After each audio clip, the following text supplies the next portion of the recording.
Hello student, आज की class में हम दोष धातु मल मूलात्मक शरीर अध्याय पढ़ेंगे। और जैसे कि हम लोग पहले भी पढ़ चुके हैं, दोष धातु मल मूलम ही शरीरम सुश्रुत सूत्र स्थान में बोला गया है। और दोष धातु मल शरीर के मूल होते हैं। दूसरे शब्दों में कह सकते हैं कि दोष धातु मल शरीर के आधार हैं। मूल का अर्थ जड़ होता है ना। तो जड़ ही जो होता है वो एक पेड़ को टिके रहने में मदद करता है।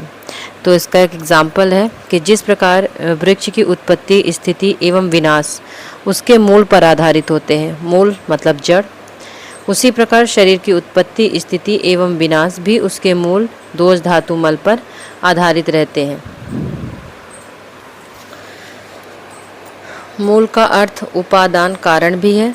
जैसे वस्त्र का उपादान कारण सूत्र, सूत्र मतलब धागा होता है, धागे से ही फिर वस्त्र बनता है। घड़े की मिट्टी, घड़ा किससे बनता है? मिट्टी से बनता है। उसी प्रकार शरीर का उपादान कारण दोष धातु एवं मल है ना। इन्हीं से फिर शरीर बनता है। इसके अभाव में शरीर की स्थिति नहीं रह सकती। शरीर के उपादान कारण अर्थात मूल इस प्रकार है। तो दोष धातु मल मूलम शरीरम में सबसे पहले हम दोष को देखते हैं। तो दोषयंती इति दोषः, जो शरीर को दूषित करे उसे दोष कहते हैं।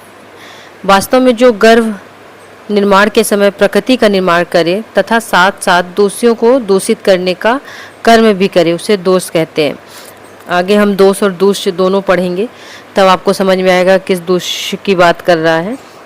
गर्भ के निर्माण के समय प्रकृति का निर्माण होता है। जब गर्भ ठहरता है उसके बाद प्रकृति का जो निर्माण होता है, तो दोष उसमें दूसरों को दूषित करने का जो काम करते हैं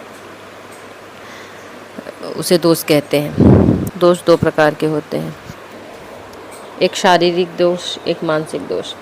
शारीरिक दोष वात पित्त कफ और मानसिक दोष रज तम होता है। ये हम पहले भी क्लास में पढ़ चुके हैं, है ना। तो आपको पता ही है कि रज और तम गुण में भी आता है और ये दोष में भी आता है। तो त्रिगुण होते हैं, है ना। तो त्रिगुण में सत्व रज तम आता है। धातु धरनाथ धातवा, अर्थात जो धारण कर, जो शरीर को धारण करे उसे धातु कहते हैं।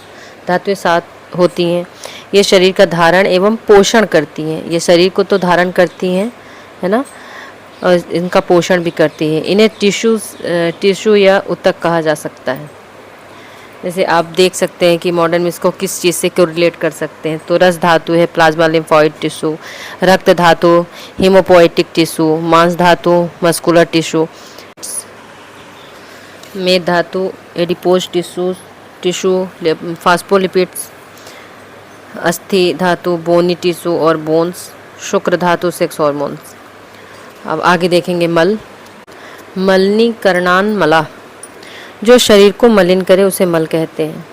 दोष दूषित कर रहा था, धातु धारण और पोषण कर रहा था, और मल मलिन कर रहा है शरीर को।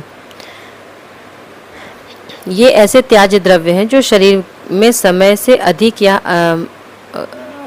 या मात्रा से अधिक रुक जाने के कारण शरीर को मलिन करते हैं, जैसे मूत्र, पुरुष, स्वेद आदि।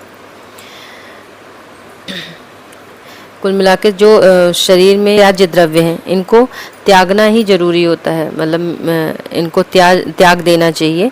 और अगर ये शरीर में समय से अधिक या मात्रा से अधिक रुक जाते हैं तो ये शरीर को मलिन करते हैं, जैसे मूत्र, पुरुष, स्वेद आदि, है ना।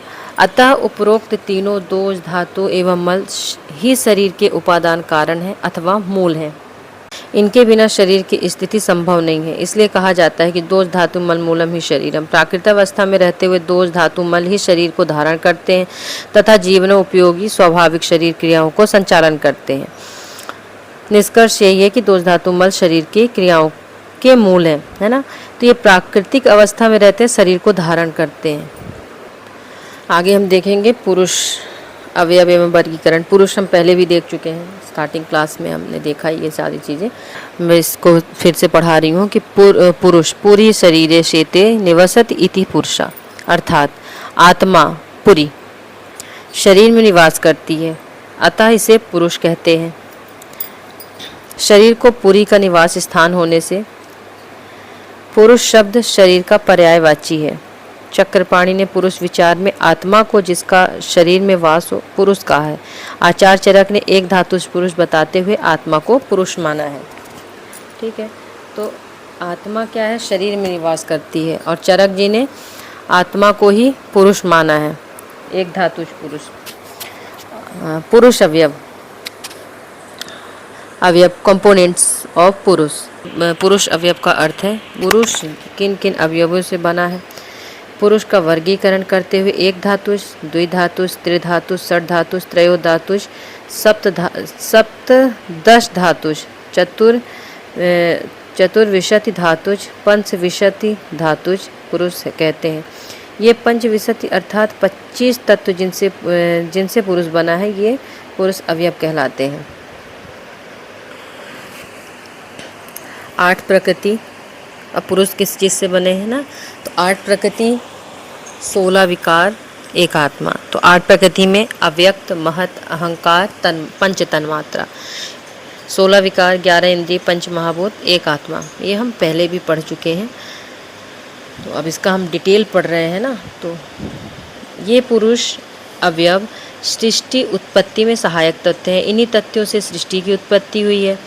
सुश्रुत सांख्य दर्शन के मत को स्वीकारते हुए सृष्टि की उत्पत्ति अव्यक्त से मानते हैं। अव्यक्त ही मूल प्रकृति है जो अविकृत है तथा जिनमें किसी प्रकार का कोई विकार नहीं है। अव्यक्त से महान, महत अथवा बुद्धि की उत्पत्ति हुई है। महत में सत्व, रज, तम तीनों बराबर मात्रा में होते हैं।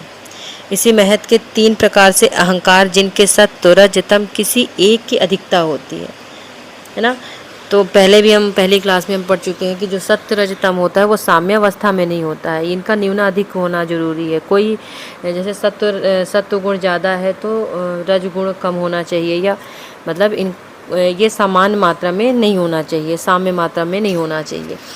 ठीक है, तो यहाँ पे लिखा है सत्व, रजतम किसी एक की अधिकता होती है। सात्विक अहंकार, राजसिक अहंकार, तामसिक अहंकार उत्पन्न होते हैं। सात्विक और राजसिक अहंकार के संयोग से 11 इंद्रियाँ कौन सी हैं? 5 ज्ञानेंद्रिय हैं, 5 कर्मेंद्रिय, 1 उभयेंद्रिय मन।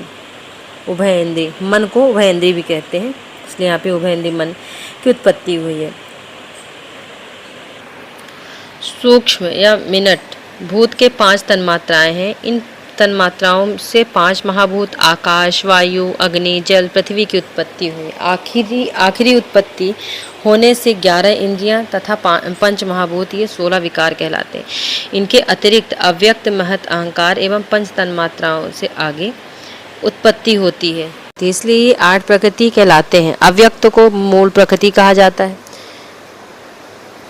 ये 24 तत्व, 8 प्रकृति प्लस 16 विकार अचेतन होते हैं। इनमें चेतना या आत्मा का सम्मिलन होने से वह चेतन जीव कहलाता है। ये 25 तत्व ही सृष्टि की उत्पत्ति के कारण होते हैं। अब 25 तत्व हमने देख लिया कि कौन कौन से होते हैं, एक हम चार्ट के हिसाब से भी देख लेंगे।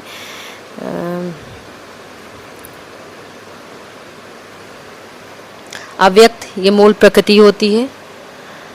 महत बुद्धि, जैसे महत का मतलब बुद्धि भी होता है।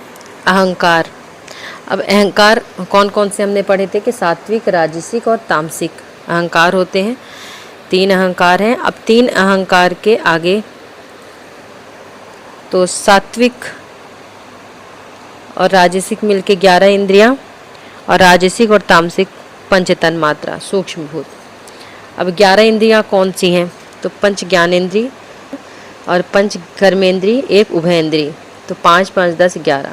ठीक है, तो 5 ज्ञानेंद्रिय में क्या है? श्रोतेंद्रिय सुनने के लिए, स्पर्शेंद्रिय स्पर्श करने के लिए या टच करने के लिए, चक्षुरेंद्रिय देखने के लिए, रसेंद्रिय रस जीभा के लिए बोला गया, घ्राणेंद्रिय नाक के लिए बोला गया है ना।